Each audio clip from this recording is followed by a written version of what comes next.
Bienvenue sur la 73e édition d'une mémorable édition de Liège-Bastogne-Liège. 260 km au menu le 19 avril 1987. Tout d'abord, la course a été animée par deux coureurs, Serge Demière, le Suisse, et Gary Stultelman.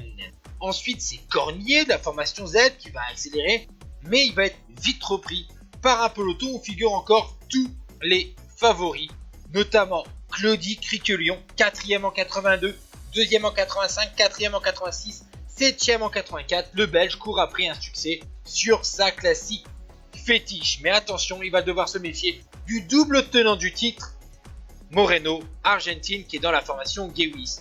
Ensuite, on va foncer sur le Monteux, où le groupe de tête a été repris et le peloton va rester groupé.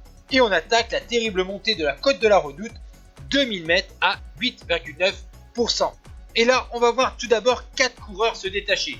Moreno Argentine avec son maillot de champion du monde, Claudie Criquelion, bien sûr, Stephen Roche et encore Tenisseux. Mais il va être rejoint ce quatuor par The Tunnel, Yvon Madio, Skipper, un équipier de Roche, Adrie Van Der Poel, 2e en 1986, et Robert Millard de la formation Panasonic qui a roulé une grande partie de la matinée. Par la suite, on va attaquer l'ascension de la Côte des Forges, 1300 mètres à 7,8%. Et là, Claudie Criquelion sait qu'il faut lâcher Moreno Argentine avec son maillot de champion du monde. Et donc le Belge de Sar 71 attaque dans cette Côte des Forges.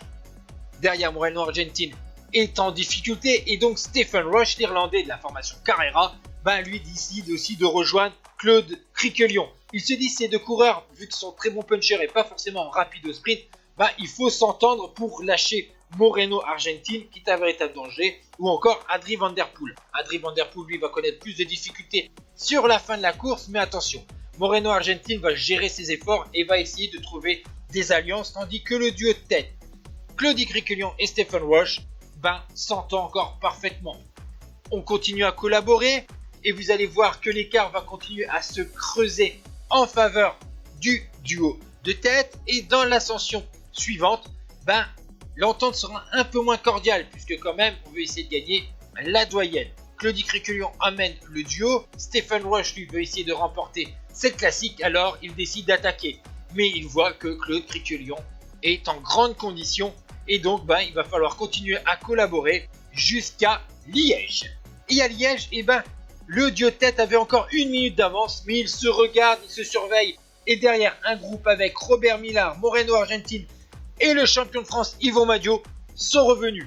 Argentine profite de l'aubaine pour passer en tête dans le dernier virage, lancer le sprint dans la dernière ligne droite, boulevard de la Sauvenière, et Moreno Argentine réussit le triplé devant Stephen Roche, Claudie Criquelion, Yvon Madio, Robert Millard, tandis que Laurent Fignon finit 6e à 25 secondes. Ciao tout le monde.